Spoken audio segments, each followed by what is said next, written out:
진리를 경험하는 가장 좋은 방법은요, 내 삶을 하나님께 맡기는 겁니다. 하나님께서 하시도록 내어 드리는 삶의 모습이죠. 요즘 러시아와 우크라이나의 전쟁 가운데 여러 가지 소식들을 우리가 접하고 있습니다.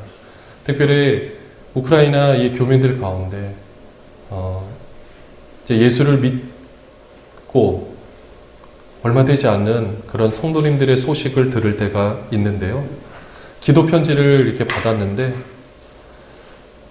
그 영상 편지 한 구절이 지금도 기억에 남습니다. 지금 모든 물건들을 구하기가 어려운 상황이에요. 특별히 생필품을 구하기 어려운 상황인데 가게에 물건들이 없으니 소유욕으로부터 자유함에 감사합니다. 라는 이 구절이 지금도 생각이 납니다. 감사할 수 없는 상황에 감사하다고 고백할 수 있는 자유를 이들은 소유하고 있더라고요. 우리의 지금 상황으로 비교한다면 우리는 이런 고백을 할 수 있을까? 텅 빈 상점의 그 선반을 보며 내가 이제 저 물건을 가지지 않아도 되는구나 라고 자유를 얻었다라고 고백하는 그 고백, 사실 쉽게 할 수 있는 고백 아니잖아요. 우리 편에서 보면 어리석은 고백처럼 보입니다. 그런데 우리가 그런 상황이라면 그런 고백을 할 수 있을까? 우리는 어떤 것 같습니까? 우리는 모든 것에서 자유하다고 생각하십니까? 물질로부터, 명예로부터, 사람으로부터, 건강으로부터 나는 자유하다고 생각하십니까? 우리 삶의 모습을 보면 우리를 가장 힘들게 하는 것이 어떻게 보면 빚, 불안, 스트레스, 두려움, 실패, 모욕과 배신, 이런 모든 것이 우리를 억누르고 있는지도 모릅니다. 그리고 제일 중요한 것은 나에 대한 평가인 것 같아요. 저 사람이 나를 어떻게 생각할까? 만나는 사람마다 저 사람이 나를 어떻게 생각할까? 이것 때문에 우리는 더 힘든 삶을 살고 있는지도 모릅니다.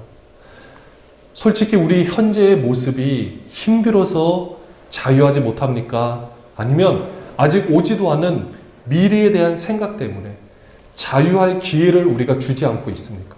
사실 그것 때문에 더 힘들거든요. 자유해야 되는데 자유하지 못하다고 생각하는 인식 때문에 더 힘든 것입니다. 그러면 여러분들 한번 바꿔서 생각해 볼게요.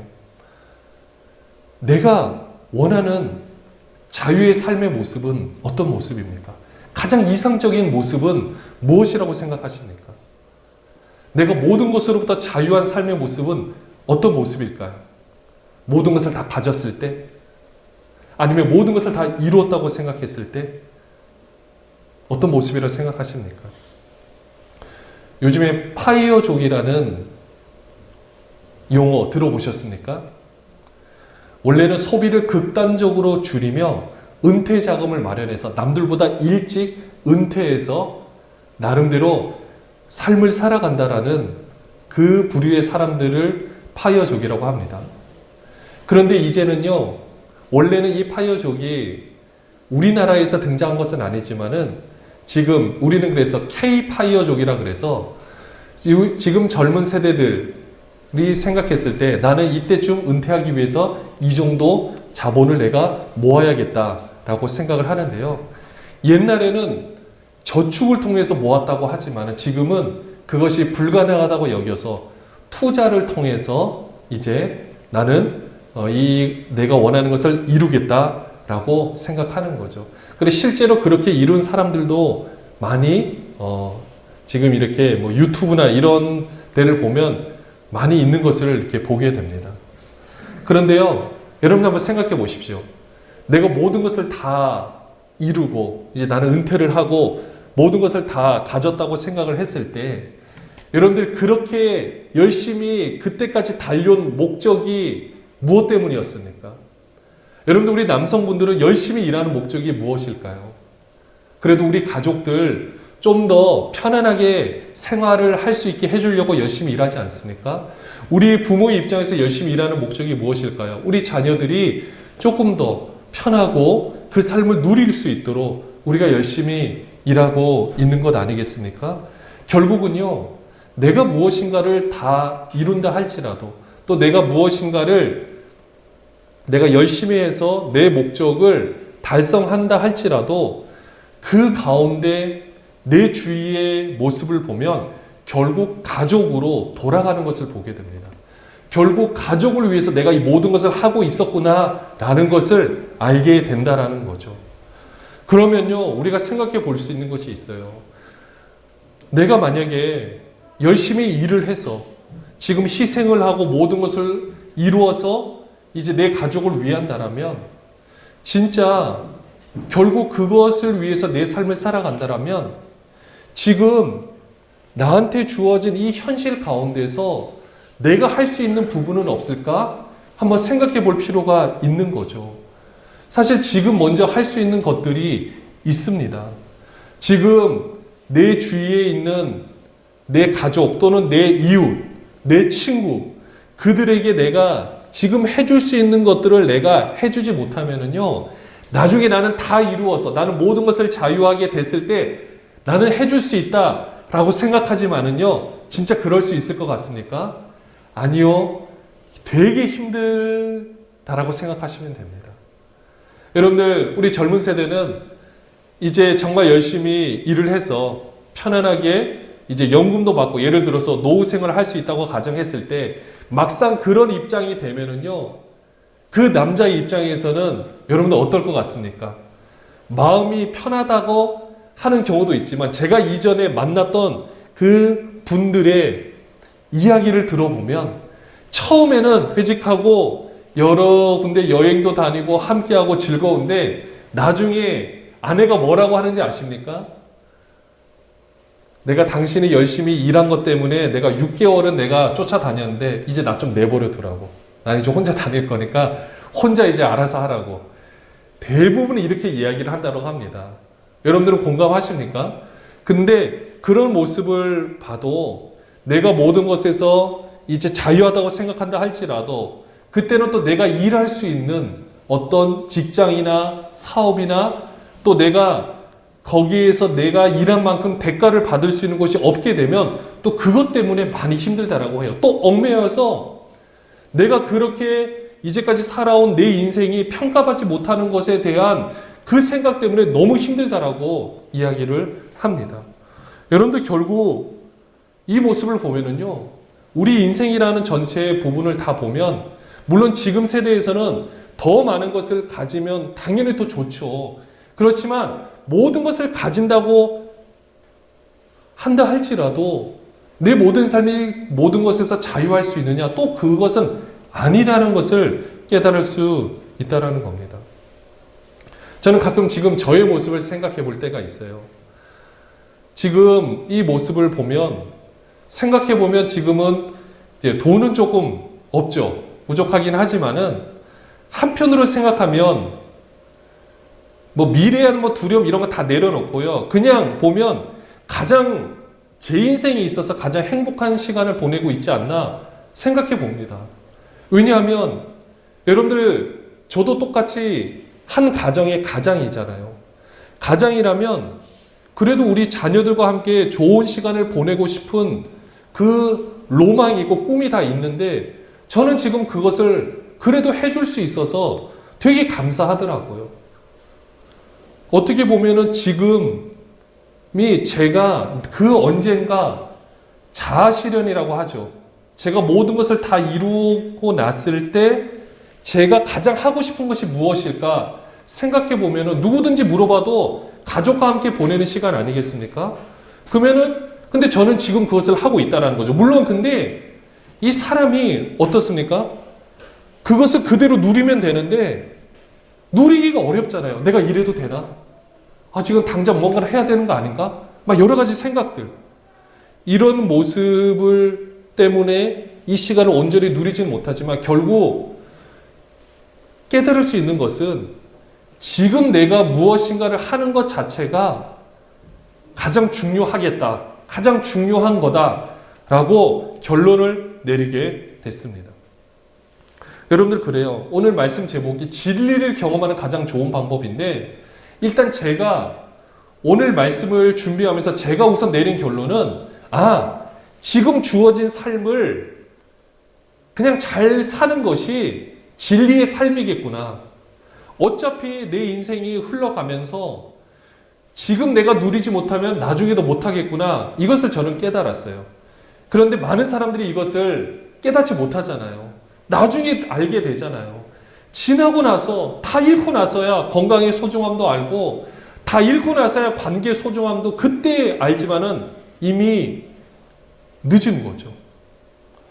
그래서 예수님께서도 그들의 삶 가운데 하나님께서 위에서 바라보셨을 때 너무 안타까운 마음이 있으셔서 이 땅에 오셨습니다. 진리가 이 땅에 오신 거예요. 왜냐?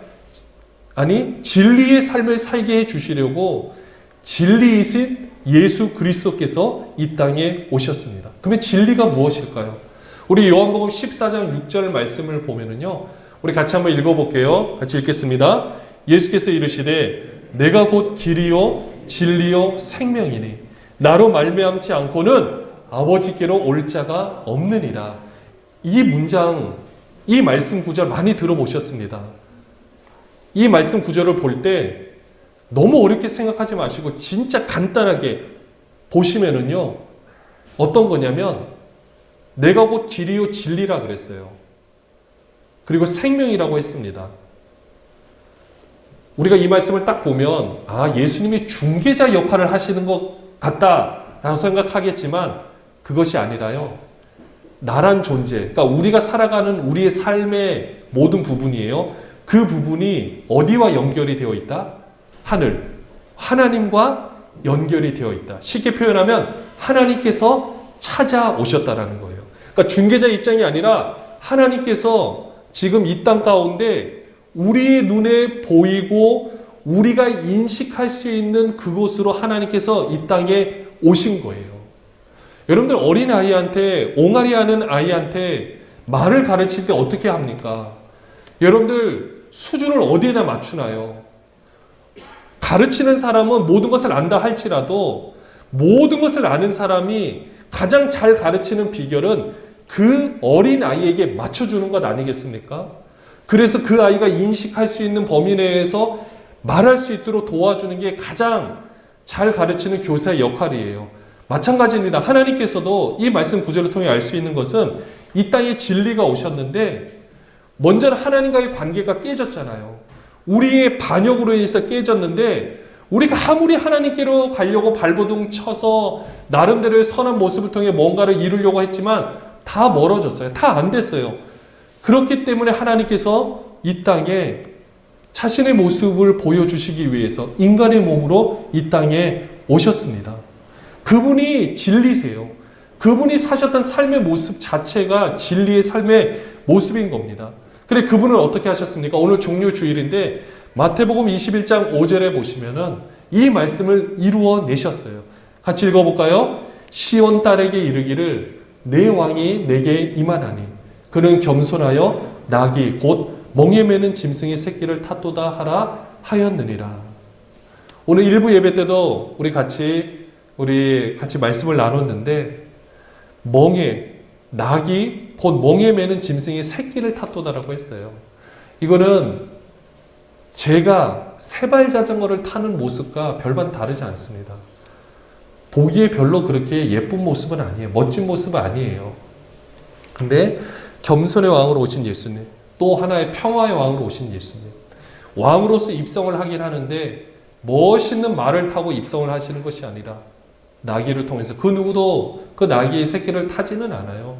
그런데 그 속에 겸손의 왕으로 오셔서 네 삶의 모습이 진리의 삶이다. 너희들도 이렇게 살아라 라고 보여주시는 거예요. 여러분들 그분께서 우리를 자유케 하시려고 스스로 우리의 죄를 지셨습니다. 요한복음 1장 29절에 보면은요, 같이 한번 읽어볼까요? 이튿날 요한이 예수께서 자기에게 나아오심을 보고 이르되 보라 세상 죄를 지고 가는 하나님의 어린 양이로다. 그 엄청난 무게를 지시고자 겸손의 왕으로 오셨습니다. 그럼 우리가 한번 말씀을 다시 한번 정리를 해볼게요. 진리의 삶이 그러면 정말로 대단한 삶인가? 맞습니다. 그렇지만 우리의 삶과 동떨어진 삶의 모습은 아니에요. 지금 살아가는 삶의 모습이 진리의 삶입니다. 이것은 하늘과 지금 연결이 되어 있는 거예요. 그러니까 내가 일부러 살아내고, 그러니까 내 삶은 진리의 삶이 아니니까 나는 이렇게 살다가 내가 진리의 삶을 살아내야지, 이런 간극이 있는 삶을 말하는 것이 아닙니다. 별도의 삶을 얘기하는 것이 아니에요. 내 삶을 진리의 삶으로 만들어가는 것, 쉽게 다시 표현하면 인식하는 것. 내 삶이 지금 진리의 삶이구나. 하나님께서 그렇게 인도해 가시는구나. 이것을 깨닫는 것이 신앙생활인 거예요. 그렇게 하기 위해서 오늘 우리가 예배를 하는 거고, 여러분들이 헌금도 하고, 또 여러분들이 전도도 하고, 기도도 하는 모습인 거죠. 제일 중요한 거는 지금 내 삶의 모습이 진리의 삶의 모습이구나. 하나님께서 이것을 만들어 가시는구나. 이렇게 생각하시면 돼요. 근데 그 진리의 삶이라는 게 내가 생각하는 익숙한 방식에서 자유로운 삶을 말하는 것입니다. 사실 우리는 그래요. 우리는 우리의 죄성 때문에 우리는 여기서 자유하기가 어렵습니다. 사실 우리가 모든 상황에서 우리가 자유하지 못하는 게 뭐 때문일까요? 수치심도 뭐 때문일까요? 자격지심도 뭐 때문일까요? 결국은 죄성으로 출발이 된 거예요. 내 삶의 익숙한 모습은요, 죄성으로 치닫는 삶의 모습인 거예요. 그리고 이 세상의 모든 사람들도 다 죄성으로 치닫고 있고, 다 그쪽으로 향해 지금 막 엄청난 속도로 달려가고 있는데, 그 익숙한 방식에서 내가 자유롭게 되는 삶의 모습이 진리의 삶의 모습이거든요. 근데 이렇게 사는 삶의 모습을 우리의 현실 가운데 어떤 모습으로 나타나느냐? 마태복음 5장 43절에서 45절에 보시면은 예수님께서 하나의 비유를 드세요. 이게 진짜 어려운 상황이긴 한데 하나 보여주는 거예요. 왜냐? 이거 대부분의 사람들은요, 이렇게 하지 않아요. 한번 볼까요? 43절에 보면 또 내 이웃을 사랑하고 내 원수를 미워하라 하였다는 것을 너희가 들었으나, 이건 구약시대 율법을 말하고 있는 겁니다. 당연하죠. 이웃을 사랑하고 내 원수를 미워해야 되는 것이 맞아요. 그런데 44절에 뭐라고 말하느냐? 나는 너희에게 이르노니. 여러분들 이거는요, 이 어떤 표현이냐면 이 말씀을 아무나 할 수 있는 표현이 아니에요. 이 말씀을 제정하신 하나님만이 하실 수 있는 말씀이에요. 나는 너희에게 이르노니. 구약의 모든 것을 완성하면서 뭐라고 표현하나? 같이 한번 읽어볼까요? 너희 원수를 사랑하며 너희를 박해하는 자를 위하여 기도하라. 자, 여러분 이렇게 하실 수 있으십니까? 여러분 이렇게 하실 수 있으십니까? 여러분들이 이렇게 하실 수 있다라면 그 삶이 진리의 삶이고, 여러분들이 이렇게 하시면 여러분은 지금 주위를 둘러싸고 있는 여러분의 힘든 모든 모습들이 대부분 해결이 될 것입니다. 내가 이렇게 살아간다라고 선포하고 하늘로부터 내려오는 힘을 통해서 내가 이렇게 한다라고 하면은 어떻게 되느냐? 놀라운 일들이 펼쳐지는 거예요. 예수님께서 겸손의 왕으로 오셔서 진리의 삶을 보여주신 것처럼 이렇게 하는 모습인 겁니다. 45절에 이렇게 예수님께서 말씀해요. 같이 한번 읽어볼게요. 이같이 한즉 하늘에 계신 너희 아버지의 아들이 되리니 이는 하나님의 그 해를 악인과 선인에게 비추시며 비를 의로운 자와 불의한 자에게 내려주심이라. 물론 저도 이 말씀 때문에 너무나도 걸립니다. 잘못한 거에 대해서 정죄를 하는 것이 맞는데 그렇게 하면 안 되는데 이 갈등이 너무나도 심해요. 근데 결국은 뭔지 아십니까? 결국 거기서 이겨내는 것이 진정한 신앙생활이고 진정한 목회자의 삶의 모습인 거예요. 너무 힘들어요, 이 부분이. 그러나 답은 나왔어요. 근데 이렇게 하게 되면은요, 어떻게 되느냐? 진리라는 것 자체가 먼저 그분을 아는 거예요. 그분께서 원하시는 삶을 살아내는 것입니다. 근데 하나님께서 분명히 말씀하셨잖아요. 하나님께서는 동일하게 모든 것으로 악인과 선인 상관없이 해를 그대로 비춰주시고 비를 그대로 주신다라는 사실. 그래서 48절에 우리 같이 한번 읽어볼까요? 그러므로 하늘에 계신 너희 아버지의 온전하심과 같이 너희도 온전하라. 여러분들 여기에 답은 다 나와 있습니다. 이게 진리인 거예요. 내 삶의 모습은 이 하늘을 찢고 이 땅에 내려오신 하나님의 생명력으로 내 삶이 날마다 온전하게 되어지는 거구나. 어제보다 나은 오늘, 오늘보다 나은 내일. 이 삶의 여정 가운데 내가 지금 살아가고 있는 거구나. 그러니 내 주위의 환경들은 그것보다 중요한 것은 내 자신이구나. 여기에 초점을 맞추면 된다라는 것입니다. 이걸 우리 부부 관계에 한번 적용을 해보면요. 또는 부모와 자녀의 관계, 또는 친구의 관계로 적용해 보면 어떠냐면요. 사실 우리가 누구 때문에 힘듭니까? 여러분들 길 가는 사람 때문에 힘듭니까? 여러분들과 관계하는 사람 때문에 힘듭니까? 여러분들과 관계하는 사람 때문에 힘들어요. 그것도 제일 힘든 사람은 나와 항상 함께하는 제일 가까운 사람 때문에 힘들 수가 있다라는 거죠.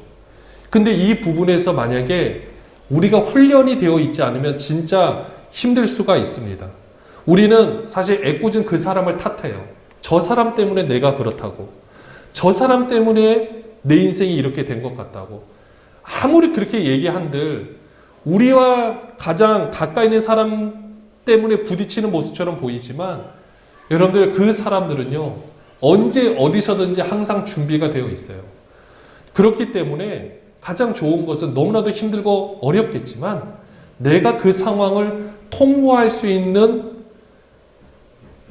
온전함으로 성장이 되어지면 나머지는 자동적으로 언제 그리냐는 듯이 다 바뀌어지게 되는 것을 보게 됩니다. 우리가 어떤 연습을 할 때도 잘 연습이 되어지면 무엇이든지 상관없이 할 수가 있어요. 그렇지만 그게 익숙하지 않으면 그 자체 때문에 너무 힘들어 하는 거죠. 우리 자녀의 관계에서도 마찬가지입니다. 우리가 그 자녀를 긍휼히 여길 수 있다라면 이 모든 문제에서 우리가 온전함으로 가지게 되는 거죠. 여러분들 오늘 종료주일인데요. 예수님께서 겸손왕으로 오셨을 때 얼마나 많은 사람들이 참 뻔뻔한 것 같아요. 그렇게 예수님을 높인다고 했지만 그들의 마음에는요. 죄인을 위해서 오셨다라는 개념이 아니라 우리를 로마의 압제에서 벗어나게 해주겠다라는 그런 인식으로 사람들을 소리쳤거든요. 어쩌면은 예수님은 그것을 다 아시면서 쓸쓸하게 그 길을 걸어가셨는지도 모릅니다. 여러분들 그 길을 걸어가실 때 사람들의 환호성으로 들으면서 내가 이렇게 했구나 이런 생각하셨을까요? 아니요. 그 중에 과연 몇이나 예수님의 그 사역을 온전히 인정하고 예수님을 똑바로 본 사람이 얼마나 되겠습니까? 여러분들 마찬가지입니다. 지금 이 시대를 살아가면서 우리가 다 신앙인이라고 이야기를 해요. 우리나라의 기독교인들이 그렇게 많다고 이야기를 하는데 이 삶의 원리, 내 주위에 있는 사람을 탓하는 것이 아니라 나의 모습이 더 낮아져서 그 사람들을 바라보는 것, 그렇게 바라보면서 내가 하나님 앞에 더 온전하게 만들어져 가야겠구나 라고 생각할 수 있는 사람이 얼마나 되겠습니까? 사실은 그게 진리인데, 그게 진리의 삶인데 여러분들 그 모습으로 비춰보면 여러분들 주위의 모든 환경은 그것으로 인한 부차적인 결과인 거지 그게 전부는 아니라는 거죠. 근데 우리는요 그 상황을 보고 내 존재를 제대로 보려고 하지 않습니다. 그것만 해결이 되면 된다고 생각하지만 솔직히 말씀드리면 내가 해결이 돼야 돼요. 하나님은 환경 바꾸는 건 문제가 아닌데 내가 바뀌기 원하시고 계셔서 거기에 초점을 맞추고 계시거든요. 요한복음 16장 13절에 보면 어떻게 표현하고 있느냐. 그러나 진리의 성령이 오시면 그가 너희를 모든 같이 읽어볼게요. 진리 가운데로 인도하시리니 그가 스스로 말하지 않고 오직 들은 것을 말하며 장래일을 너희에게 알리시리라. 이렇게 말씀해 주고 있는 겁니다. 그러니까 예수님께서 하신 말씀들, 이 성경에 기록된 말씀들을 우리가 열심히 보는 이유는 먼저 그 뜻이 무엇인지를 정확히 알아서 거기서 머무르는 것이 아니라, 그래서 내가 성경을 1000번 읽은 것이 중요한 것이 아니라 그 읽은 말씀이 성령께서 내 안에 역사를 하셔서 내 삶을 진리 가운데 인도하신다라는 거예요. 내 삶을 진리로 인도하시는 모든 가운데는 우리의 환경을 통해서 움직이시는 상황들이 있다라는 것입니다. 그렇기 때문에 우리는 어떻게 해야 되느냐? 그 예수 그리스도의 능력, 그 말씀의 능력을 내 속에서 인정하고 그분이 인정하지 않는 사탄의 권세를 그분의 이름으로 물리치는 능력의 삶을 우리는 살아내야 한다는 거죠. 그러니까 내 주위의 상황들을 여러분들 그것을 다 용납하셔도 안 되고요. 그 상황들로 인해서 내가 이렇게 가야 된다라고 인정해서도 안 된다는 것입니다. 그것을 분별하셔서 우리는 내 삶을 새롭게 바꾸어져 나가는 그것이야말로 승리의 삶의 모습인 거죠. 진정 우리가 자유해야 되는 모습이 뭔지 아십니까? 요한복음 8장 44절에 보면 같이 한번 읽어볼까요? 너희는 너희 아비 마귀에게서 났으니 너희 아비의 욕심대로 너희도 행하고자 하느니라. 그는 처음부터 살인한 자요. 진리가 그 속에 없으므로 진리에 서지 못하고 거짓을 말할 때마다 제 것으로 말하나니 이는 그가 거짓말쟁이요 거짓의 아비가 되었습니다. 이 마귀가 지금 우리를 계속해서 속이고 있는 거죠. 내가 뭔가를 잘못해서 이런 모든 일이 일어났구나. 그렇지 않습니다.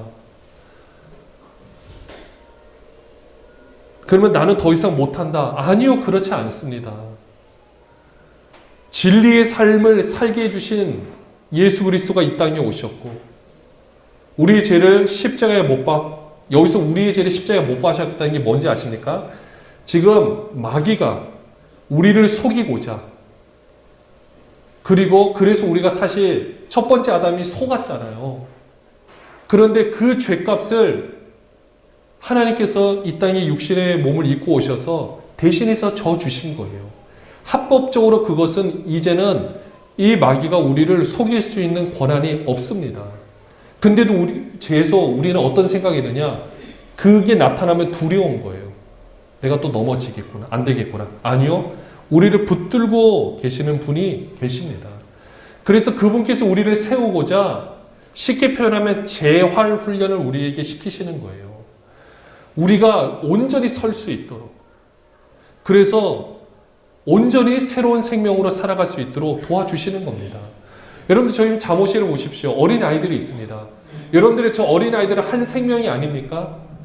여러분들 혼자서 밥을 먹지 못한다고 해서 혼자서 무엇인가 하지 못한다고 해서 그들은 존재로서 거하지 못하는 겁니까? 아니죠.